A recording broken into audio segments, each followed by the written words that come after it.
You walk into the room, and for a second, you expect something. Maybe not a big reaction, but something. A shift, a look, a sign that you were noticed. But nothing really happens. They glance, and then look away, almost like your presence didn't change the moment. And then, a little later, someone else walks in. And suddenly, everything changes. The body moves first, then the arms, then the sound. That urgent, unmistakable signal, come here, now, and you see it. Not just the reaction, but the difference. You don't react to it directly. You don't show it. You stay composed. You smile. You make a small comment. You move on. But something stays with you. A quiet feeling. Not loud enough to talk about, but not small enough to ignore. A question that doesn't fully form, but sits there anyway. Why not me? And maybe you push it away, because it feels unfair to even think that. But the feeling doesn't come from nowhere. It comes from what it looks like. And what it looks like is preference. So let me ask you something honestly. Have you ever watched that moment happen and immediately started explaining it to yourself? They just spent more time with them. They're just in that kind of mood. It doesn't mean anything. And maybe all of that sounds reasonable. But here's the problem. Even when you explain it, it doesn't fully settle the feeling, because something deeper is still asking, but why does it feel different? So let's slow this down, because what you're seeing is real, but what it means is not what it looks like. Most people start with a simple assumption. The more time you spend with a baby, the stronger the connection. More feeding, more holding, more routines. It makes sense, it feels logical, but then reality doesn't match it, because you've seen it go the other way. The parent who is constantly there, does everything, and still doesn't get that reaction, and the one who shows up for shorter periods somehow triggers something stronger. So now the question changes. If it's not time, then what is it? And I think the answer is uncomfortable, because it's not about what you do. It's about how you are in the moment. Let me explain this in a way that might hit closer. Have you ever been talking to someone and you can feel they're not fully with you? They nod, they respond, but something is slightly off. Now compare that to someone who is completely locked in. They notice everything, your tone, your pauses, even what you don't say. That difference? It's subtle, but it changes everything. Babies are responding to that same difference, except they don't question it. They don't analyze it. They just move toward what feels clearer. So here's a question worth sitting with when you're with your baby. How clear are you? Not in your actions, but in your attention. Because attention isn't just about looking. It's about registering. And babies feel the difference instantly. Now here's something most people miss completely. Before a baby cries, there's a window, a small one, where they're signaling something, but it hasn't turned into distress yet. Most of us don't notice that window. We respond when it becomes obvious, when the cry is loud, when the need is undeniable. But the person they reach for often catches it before that point, and that creates a completely different experience. Because from the baby's perspective, they didn't have to escalate to be seen, and that matters more than we realize. Let me ask you this, do you usually respond, or do you anticipate? Because those two create very different patterns.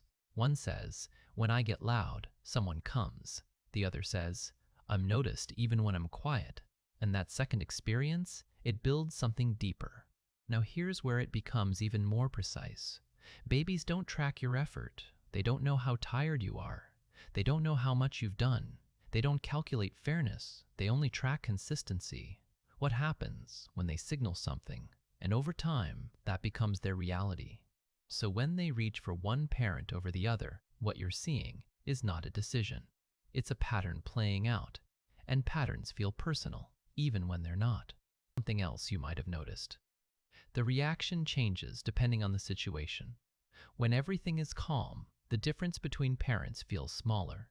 But when things get intense, tiredness, discomfort, overstimulation, the preference becomes strong, almost absolute. Why does that happen?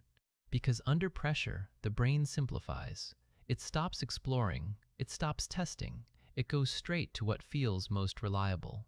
So in those moments, they're not choosing who they love more, they're choosing what feels most certain. And certainty is what reduces stress. So when they reach for one person in those moments, what they're really doing is regulating themselves. And that's not rejection, that's survival working efficiently. Now here's the part that almost no one explains properly.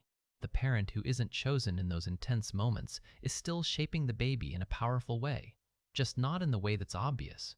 Because connection doesn't only happen in urgency, it also happens in calm, in neutral moments, in quiet interactions.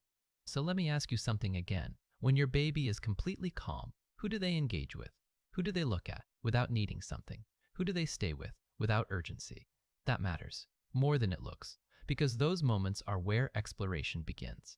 And exploration is how confidence develops. So while one parent becomes the place they run to, the other becomes the place they expand from. And both roles are necessary, but we only notice one of them. Now here's something deeper. Your internal state is part of the interaction. Not just what you do, but what you feel. If you're tense, they feel tension.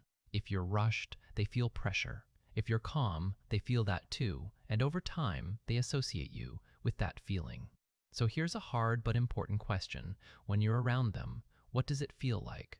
Not what you intend, not what you believe, but what actually comes across, because that becomes part of their pattern. Now here's something hopeful.